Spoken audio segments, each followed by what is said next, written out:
Today on the show, be kind, rewind, and learn a little bit about humanity.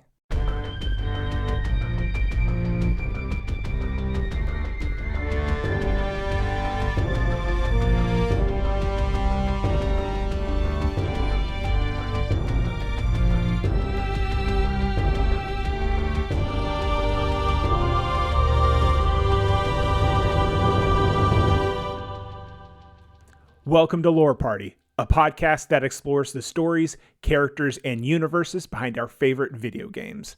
I'm Michael. I'm Wade. We're going to be talking about Immortality, which is a pretty unique game. Started off as a bit of a mystery game and very quickly became something else. And one thing I want to mention real quick is just this is the latest venture from Sam Barlow, a very esteemed name in the industry. Creator of the Game Award winning Her Story and also Telling Lies. So this is the latest adventure from him and I believe Half Mermaid Studios. Oh yes, it is definitely a production, more so than pretty much any other game made aside from maybe some of the FMV games of the early 90s. So yes, we're going to touch a little bit on the game's unique structure, genre. This game is weird in a lot of very unique ways. But first, we're going to take care of a little bit of housekeeping, as always. If you ever want to get in touch with us, email us at podcast@loreparty.com. Check us out on social media, Twitter, Instagram, TikTok now, Twitch, YouTube, lore_party. And check out the new loreparty.com for more information on all of the Lore Party podcast shows that we make. And now that's out of the way, we're going to take a quick ad break and then jump into our deep dive on Immortality. All right, and welcome back. So Immortality. Now, I think it's important before we get into the nitty-gritty of the actual plot of the game that we sort of set the stage. Now, we mentioned previously that this is another Sam Barlow game in the same style as his previous games, Her Story and Telling Lies. I'm just curious, because of that, what were some of your expectations going into Immortality, or what were some of your previous experience with those games? So I have this really interesting experience with Sam Barlow's previous projects, Her Story and Telling Lies, in the sense that I have never played them. Oh, really? So this was actually my first Sam Barlow joint, but I've heard so much about everything he's done. As I mentioned earlier, I believe, I'm 99% sure Her Story at least won a game award or two from the Keeleys. So these are very esteemed things that I've always been curious about, but never enough to justify dropping the change on. Admittedly, I like my games to be a lot more gamey than movie-y. Fair enough. But because Immortality is on Xbox Game Pass, I know it's on Game Pass PC. I think it's also on Game Pass console, and it's on Netflix on mobile devices. Oh yeah, that's weird. I forgot they did that. The new Valiant Hearts is coming to Netflix exclusively, so... Oh, that's freaking weird. Yes, it's strange, but we're talking about Immortality. But so because the barrier of entry to Immortality specifically was so low, because I had been hearing so many amazing things about Immortality, I was like, you know what? Let's give this a shot. And I was not disappointed at all. Yeah, and you were telling me a little bit about Immortality because we were sort of developing what we were going to do on the podcast, and you were very adamant about, like, let's talk about Immortality, and I was like, what's Immortality? Yes. Because the title is fairly generic, but the title ends up being a pretty major theme in the game. Burying the lead a little bit there. It's a mystery game that takes place over the course of 3 feature-length films that they went and actually filmed with an entire ensemble cast of actors. Yeah, it's crazy.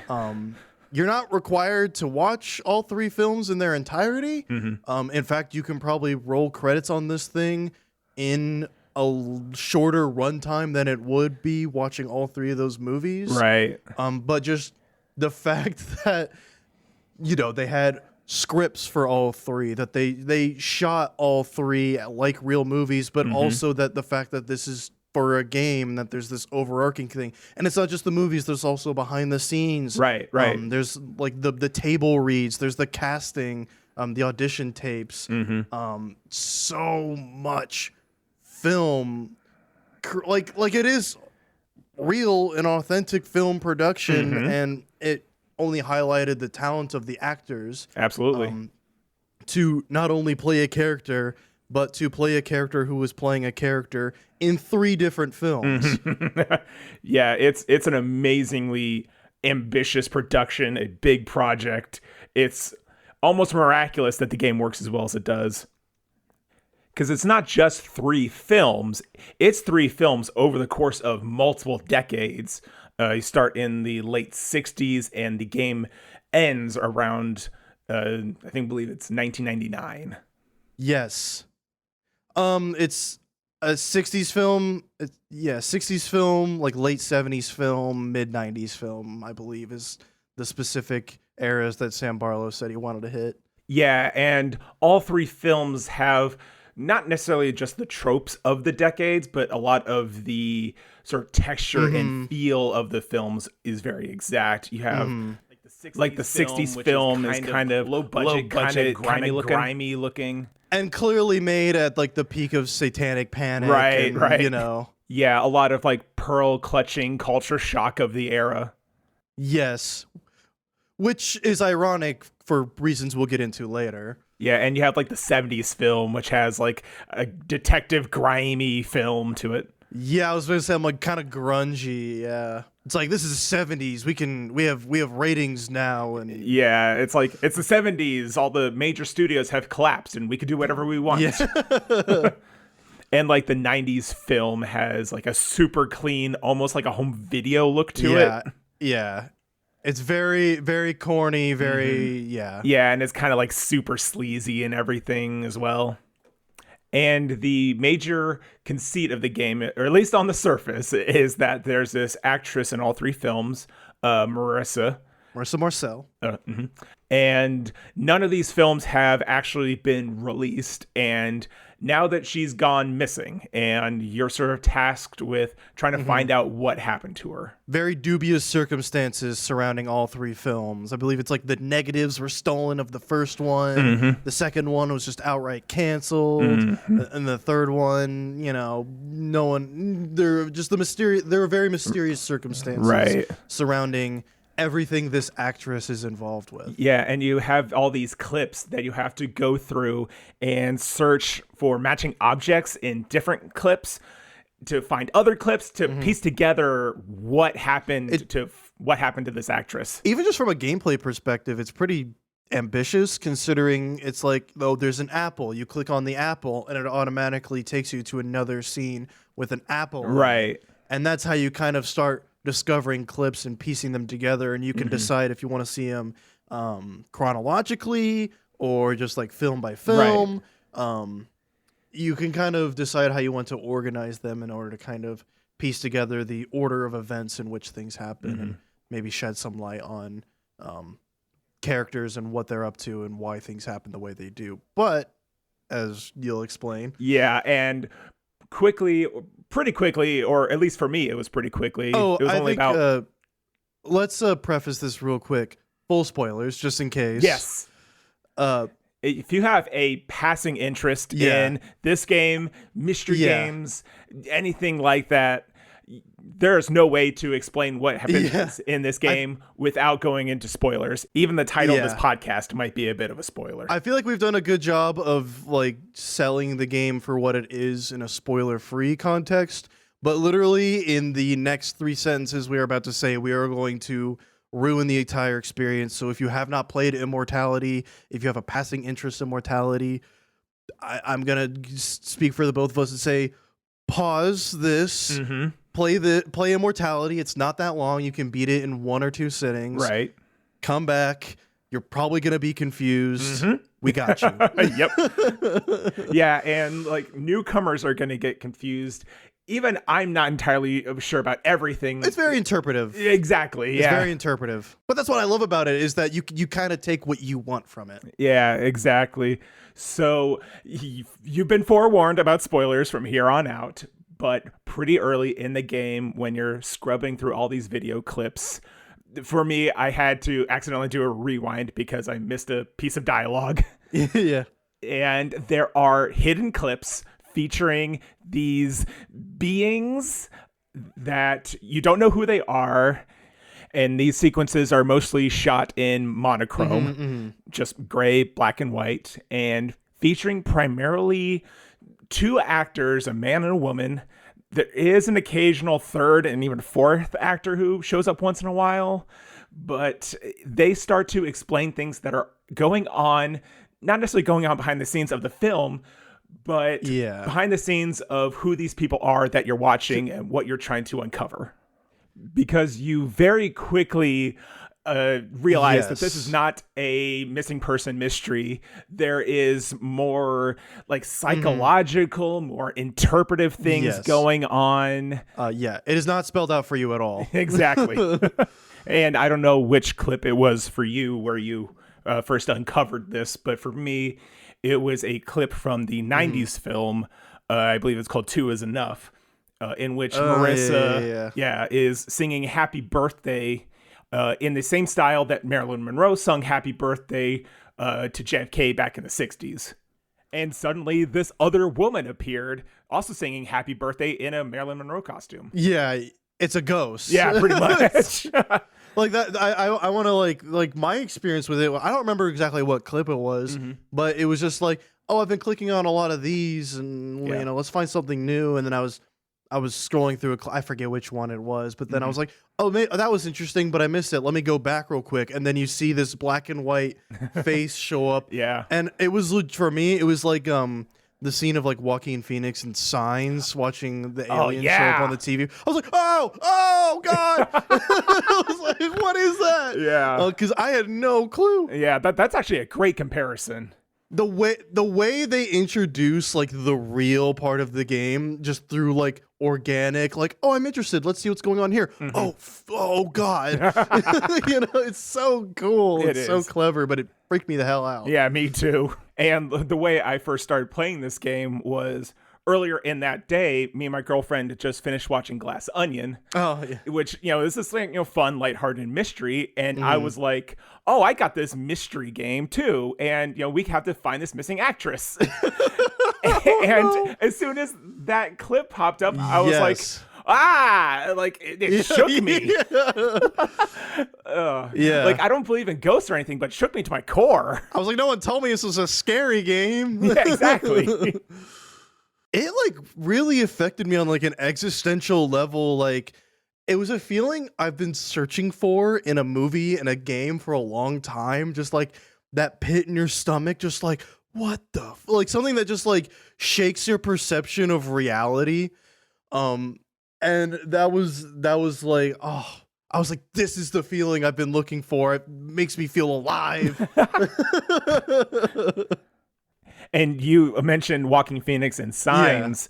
For me, it was almost like being on LimeWire in like the early 2000s.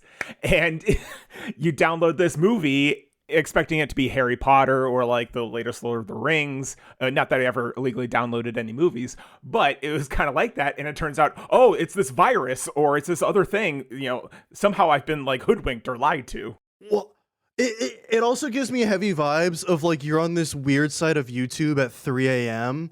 and you're just in this weird headspace and you see something that just creeps you the hell out. And suddenly like your entire night just feels like you're in a haunted house and you just feel something is off. Right. And that was the vibe I immediately felt. It was like 8 p.m. and I was already like, oh God. I was like already in that like heightened, like existential, like haunted house kind of feeling.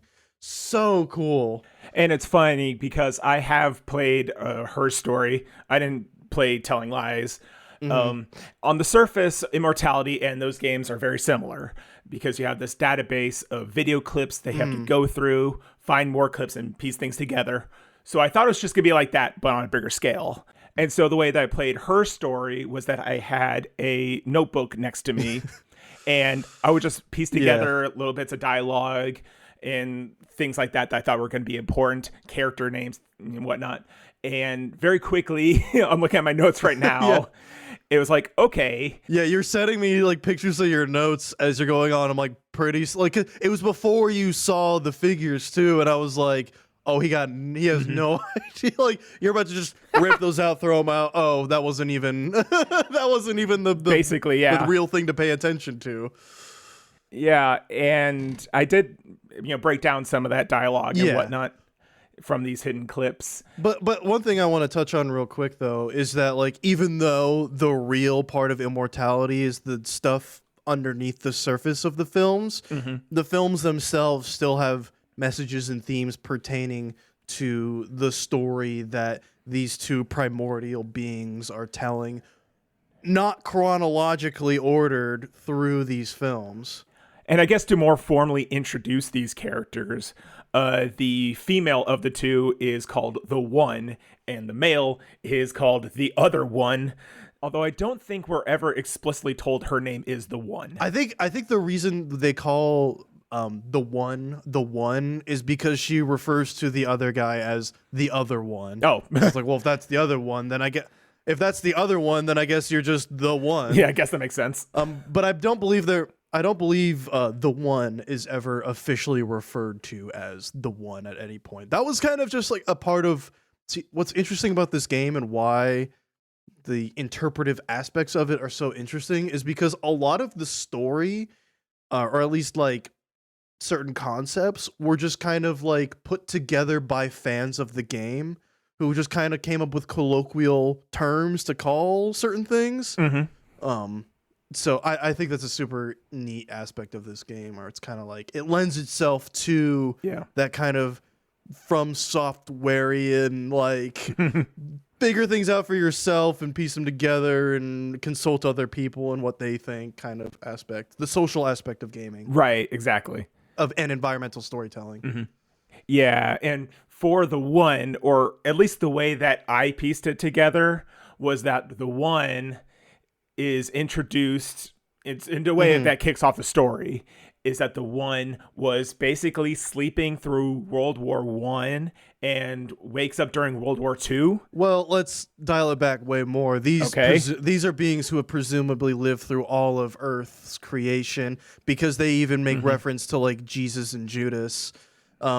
So presumably, Oh, wow. yes. So they have been around for a long time, presumably, and have even like been witness to biblical events.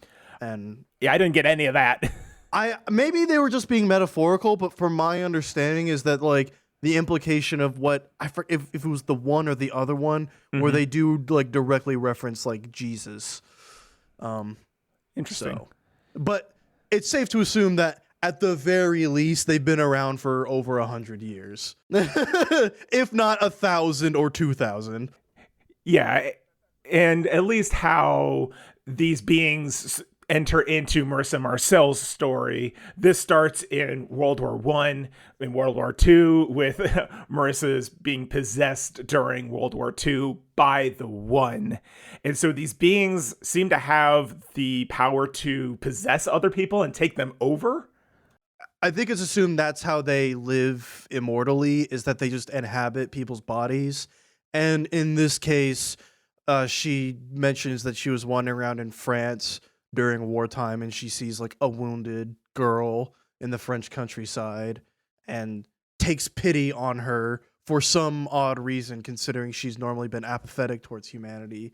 But she felt some semblance of pity towards humanity, and decided that like, you're still gonna die in the process of me taking over your body, but I guess this is just the One's version of mercy, I guess.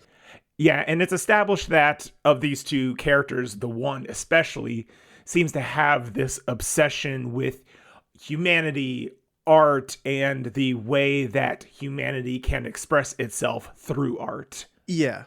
The one is definitely the one of the pair that's like, human beings interest me. Their habits are confusing and I want to understand them. And the other one is kind of the one who's like, no, no, no, no, no. Just leave them to their foolish ways. We're basically gods among them. Let's just, you know, chill and observe. Yeah, they definitely have that dueling perspective going on where one wants to understand and express, the other wants to either conquer or just be a passive observer. They have a very interesting relationship where they're clearly very intimately tied to one another, but they're also antagonists to each other's ideals. Yeah, I mean, you're not wrong. Yeah, exactly. And so once the one possesses Marissa, the one seems to want to really get into film. That's the medium of art that she really seems to want to go with. And it doesn't go well, primarily because of all the shitty men that she comes across during her career. Yeah, well, that's the thing. From the very jump, if you watch her audition tape for the first film, yeah, Ambrosio, she is very much like, it almost does feel like, when you watch it in hindsight, it almost does feel like someone who just learned to walk or like someone who just began occupying a mech. It's like, hello, or like an alien, I guess. It's like, hello, right, people. She has this awkward kind of like, but there is confidence there because the one, is immortal. So it's like, what's the worst that could happen?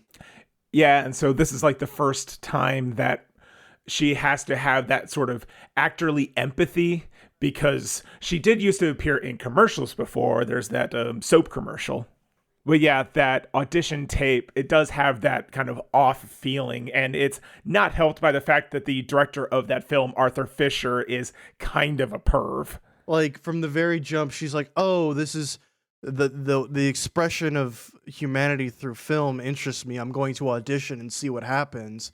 And like, from the very jump, I think it's very well demonstrated through the literal lens of an audition tape, because it does feel like you are this leering eye kind of objectifying this person, and you immediately just get this energy of like exploitation of Marissa Marcel. Yeah, and there's even like a lot of off-camera dialogue from both the directors of the films that she works in, as well as other crew members, but all men. Yes. Because it's all like objectifying both her and the other actresses that are in these films, talking about their bodies, talking about how, they should have sex with them. Yeah. It's like a lot of really gross shit. And not to sound overly minimalist about real world issues, but I don't think it's any accident that the actor who they cast as Arthur Fisher looks a lot like Harvey Weinstein. Well, yeah, and the thing, like, I listened to an episode of the No Clip podcast with Sam Barlow, and he said a lot of this game was directly influenced by, study of film and seeing the history of women who were exploited in the film industry, and the taking advantage of their passion, eagerness, and also innocence, of like, I want to be a movie star. This is my first time doing it. Oh, this is so fun. There's even a scene where Marissa, or the one as Marissa, like flashes the producers, is like, oh, look how silly this is. It's like she almost doesn't realize that this is super exploitive and gross and nasty in a way. I don't know if that makes sense, but it's like, because this is all fun and new and it's like, oh, awesome. And it's like, you in hindsight know it's like, this is not good. Or it could be that she's just trying to fit into the filmmaking culture. I don't want to like oversimplify. There's a lot of like very complex and complicated emotions and feelings and situations at play that I feel like are an accurate representation of, real human emotions and, what someone might feel in a situation like this. Well, and then just, it also highlights the unfortunate realities that sometimes in order to succeed, especially in that era, you had to kind of like be into doing some not cool things to exploit and objectify yourself. Yeah, and I think this sort of highlights the ultimate tragedy of what the One and Marissa, by extension, wanted to accomplish, because we, as passive players and observers of this story, know how screwed Hollywood is. We know the exploitation, and not Yeah. necessarily you want to save the One from what's happening, but it just highlights the tragedy of it. Well, there's also the kind of thing that happens behind the scenes of Ambrosio with the director of photography, who is the director, right? Yeah. I forget, because that was the whole trace. He's like, oh, you should make movies instead of just working on them. So they already kind of have this. Well, and here's the other thing is also, like, if you watch like the behind the scenes of like a very intimate sex scene behind the scenes of Ambrosio, Yeah. is that it's also like, isn't the director possessed by the other one? Yeah, I believe so. Yes. Because it parallels their bodies with, when you rewind it, it swaps their bodies with the one and the other one, Right. implying that that's actually the other one. Yeah. And that could lead into a larger discussion about free will. And because these two beings can possess other bodies, was this whole thing just a farce? Of Well, that was kind of almost like a question I had, like, when I was playing the game, is like, how much of this is them and how much of this is Marissa Mars, like their original bodies, because they do retain the memories Right. of the host they inhabit. And so it is almost raise the question of just like, are they being changed because of their consumed experiences? You're right. Yeah, especially during the second film, the 70s film Minsky, there is, at the very end, one of the clips has the One kill one of the other actors with a gun. That was kind of what I wanted to lead to. Yeah, and it becomes this sort of thing of, why did that guy have to die? Yeah, and then like the people who don't, obviously, like everyone else in that room doesn't know what's going on really. They just see like, oh my god, this freak set accident, Right. Whatever, when in reality it was fully intentional. Yeah, that scene was very uncomfortable for me to watch because of all the recent stuff that happened with Alec Baldwin recently on the set of Rust. Yeah. Yeah, and I know the timing of when the game came out and everything doesn't support this, but it almost felt like if this was intentionally done, it was almost exploitative. Considering how long these things get to make, I'm pretty sure it was probably meant more to echo Brandon Lee in The Crow. Oh, right. Yeah. Not to laugh about it, but Yeah, so that was very uncomfortable. And then the actors play it out as they are, very confused, not sure what just happened. Yeah, especially if you don't know the full story and you see all the behind the scenes footage and you see, oh, these two actors have a lot of really good chemistry together, and and then that happens and it's just like, oh, that's so sad, and then you learn that, oh, that's why. That whole scene felt like the one and the other one almost like playing with humanity or toying with humanity in a way that almost felt like against the initial intent of what they wanted to do, which is like passively observe and understand, become artists. I almost see it as like it was the one actively trying to participate in human society, and the other one kind of like manipulating things to try to get her like out of it, in a way of like being there with her and antagonizing her to the point where she snapped and killed him. I almost feel like that was meant to be like, you're never going to be able to be a normal person if you do this kind of thing, if that makes sense. Yeah, that makes sense. Because chronologically, the actress Marissa Marcel goes super dark after this film. Right. Yeah.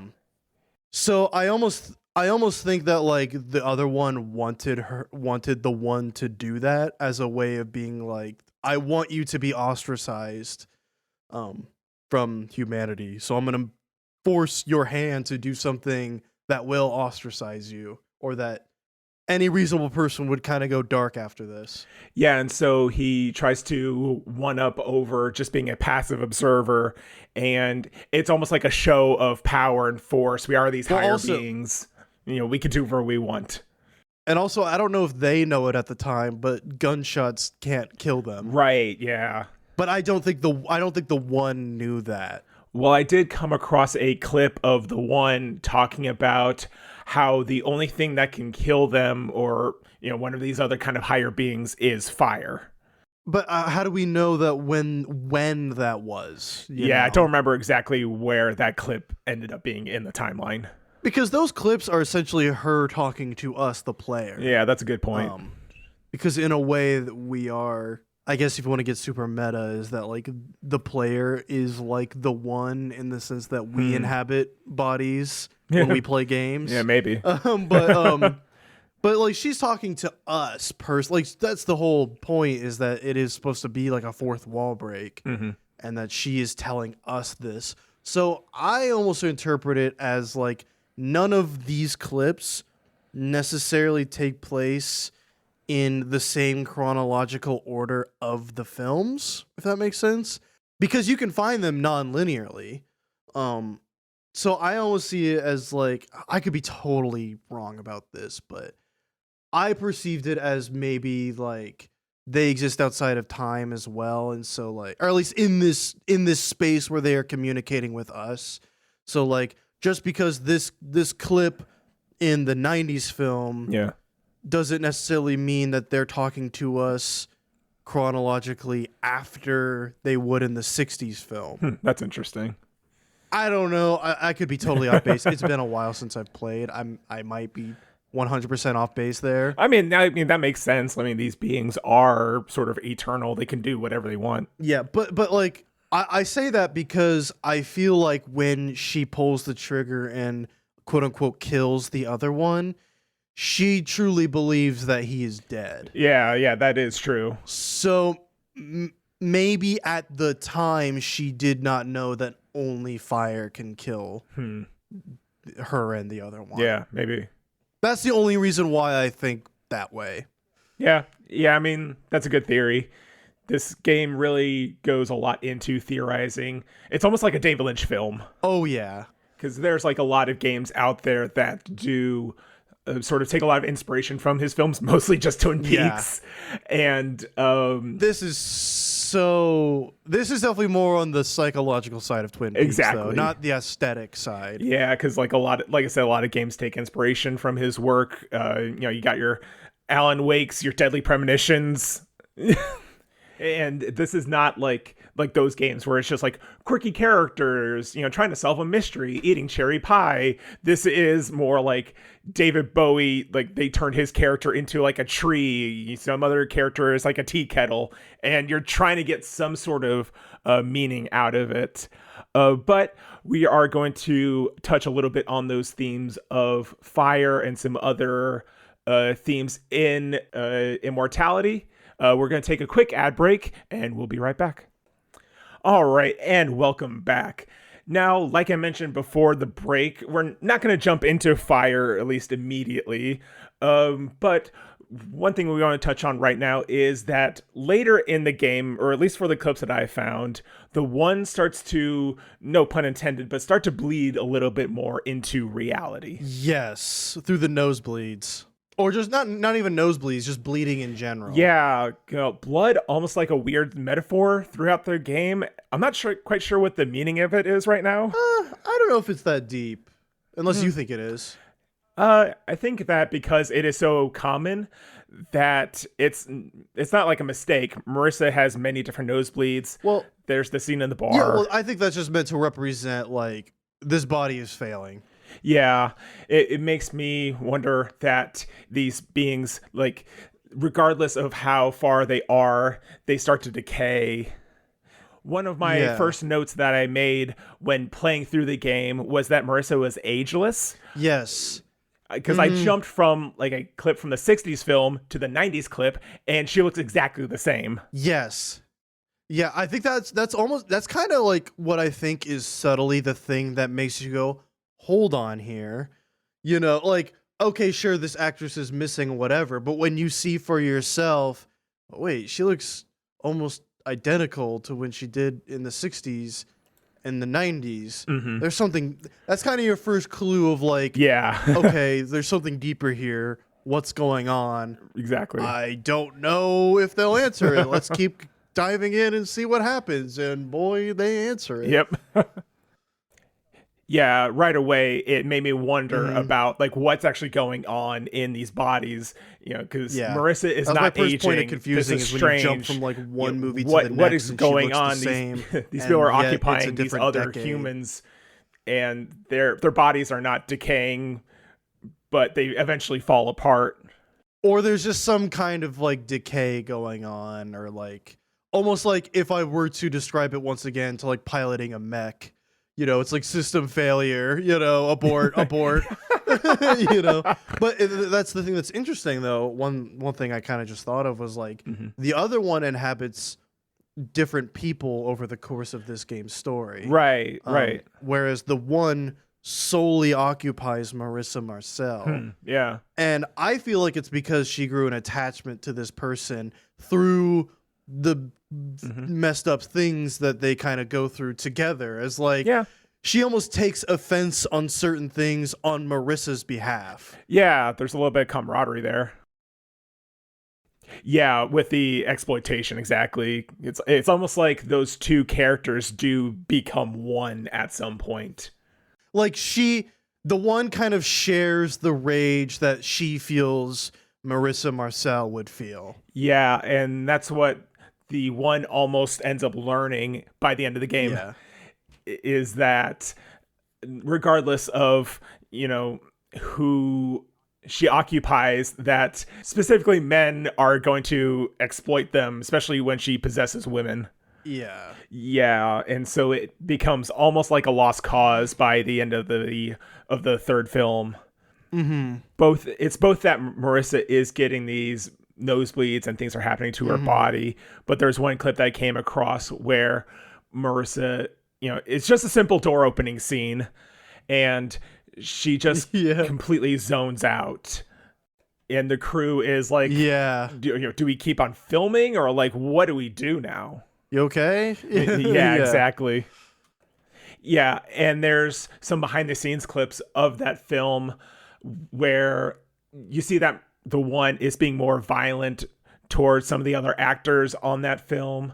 There's one clip of a rehearsal of a fight scene with a gun. And Marissa, or the one as Marissa, or however you want to describe it, almost goes too far with it, where the rage becomes real and other crew members are having to pull everyone apart.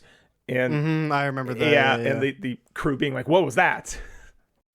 Yeah, that scene's almost like the one realizing that the other one was like correct. Yeah. That humanity is cruel, and you don't want to be with them. You don't want to be During with them. that scene, the one almost ends her idea of being an observer and an artist, and this turns more towards like a revenge fantasy.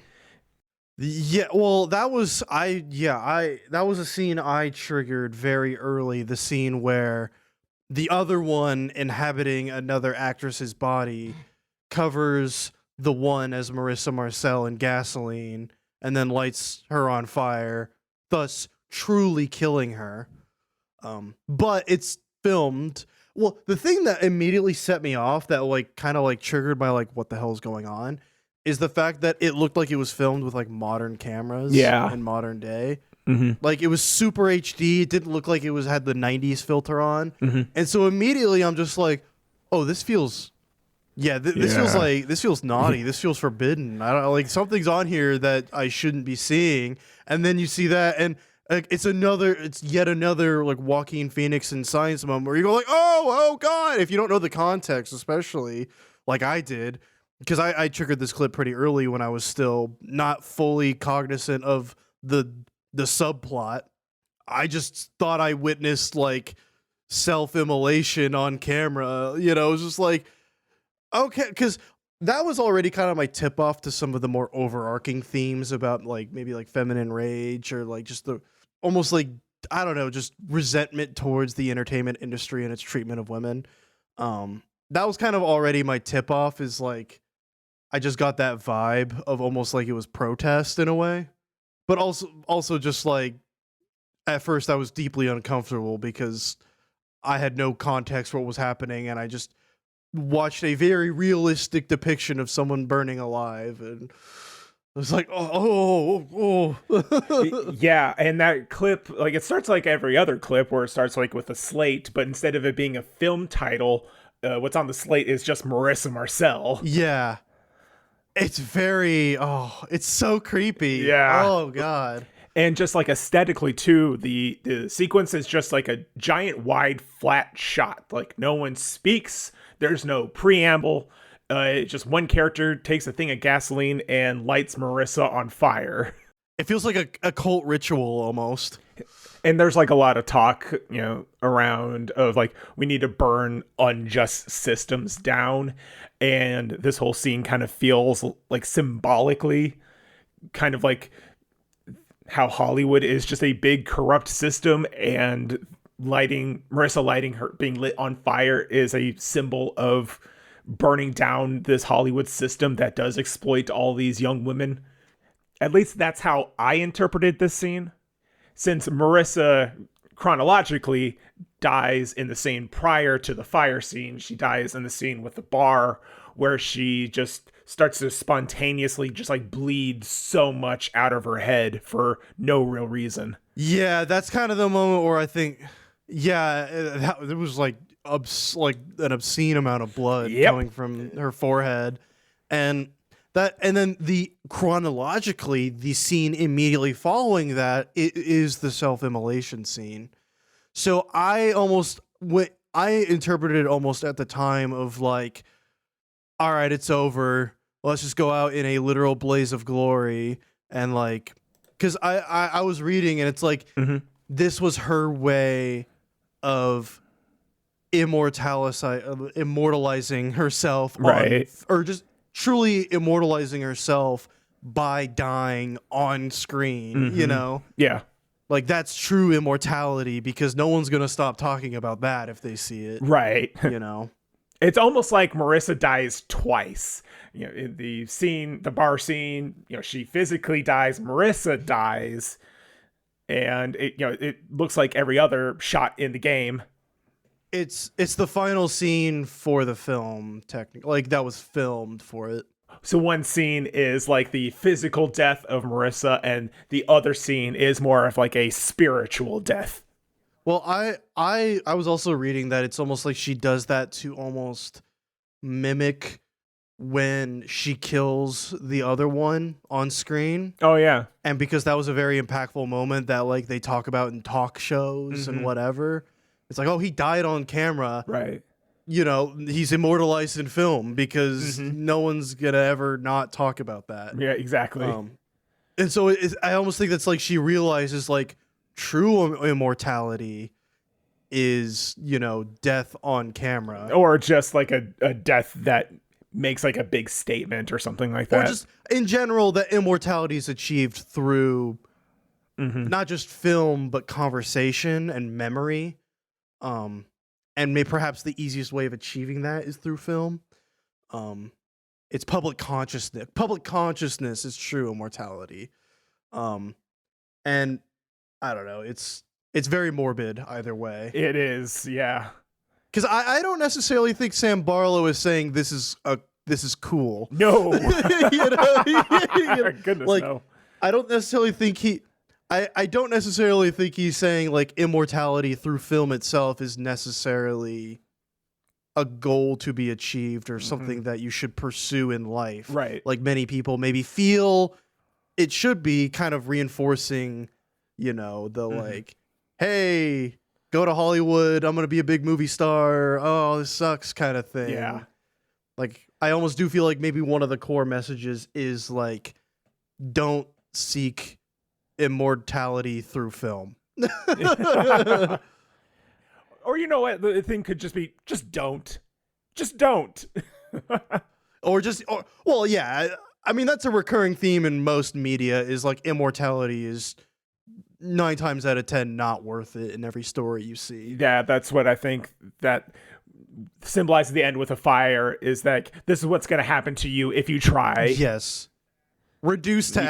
ashes, it's like immortality, but, literally a pile of ashes. Also, I think that like if the one really wanted to like express herself through art and film, she was just a complete failure. So like since these films, like technically no one has ever seen these films, they are lost films. Yeah. And so the only thing that she ends up being immortalized by is the mystery Well, of what happened to Marissa Marcel. and perhaps that was by design by the end of just like maybe the like I said, it's like public consciousness is almost the true immortality that is actually achievable by mortals, is being remembered or talked about for decades, if not centuries. If these are immortal beings, they're going to, I mean, they're around forever. They're not going to, I mean, they might just be bored, but like no one's going to remember them because they are Yeah. siphoned off into their own little universe. Yeah.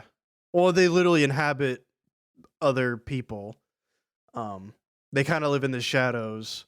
But this is like, I guess, like I said, it's imprinting yourself on the public mind share. Yeah. And so, last little bit here before we wrap up, because I saw some poking around of there being like a quote unquote true ending. But for me, at least, the ending that I got was after Marissa gets set on fire by the other one. You back out of the clips, and the user interface that you're using to view these clips, the interface just falls apart, and then the one's face gets revealed. This is the true ending, I believe. You suddenly can no longer control and click on things, and piece by piece, they start turning into new clips. And you're like, what the hell's going on? And then they form a giant face of the one. Yeah, and she says, I don't remember the exact phrasing, but something along the lines of like, I am you now. I am part of you now. Yeah, and it's like a surprisingly like silly ending to an otherwise very serious game. It was like just a totally bizarre decision. I don't necessarily think it's I didn't particularly find it effective. Especially because I triggered it on accident way earlier than I should have. And so I just kind of watched that and I went, okay. Anyway, back to the mystery. Yep. Yeah, I'm not like sure what I was supposed to like take or get from this ending. Yeah. Like I had seen I was like, "Oh, this is the lady from the ghost, like she's the ghost lady." Yeah. Yeah. And so, well, I was a big dum-dum and didn't understand the rewinding mechanic to its fullest with like the frame by frame rewind, and how the frame by frame rewind is what triggers the lore dumps. Mm-hmm. So I had seen her, but I didn't know exactly what was going on in the story. And so that happened, and I was like, oh, interesting. And so for me, the true game of Immortality was just uncovering the mystery of what the hell that scene was all about. Oh, geez, that's an insane way to have come across that. Yeah, but I mean, that's the blessing and the curse of nonlinear storytelling, is that you get every person is going to experience it differently. And I almost think that's the beauty of Immortality, is that like everyone has their own different reasons for wanting to uncover this mystery. Mine were probably just different than most people's. Confusion. But it still was effective for me nonetheless, because it encouraged me to go seek out everything, go clip by clip by clip one more time, and like really dig in and like, what the hell is going on here? But I'm sure Sam Barlow knew it was possible that someone like me would show up. Right, yeah. Like, if they really wanted to block you, they would have put up roadblocks. Exactly. I also want to give, I need to look up both actresses' names, because I want to give a very big shout out to Menel Gage and the one, I forget. That is Charlotte Molin? Yes. both of them acted their asses off. And from what I was gathering from like interviews with Manuel Gage, this was her first like major role in anything. Yeah, I saw that too.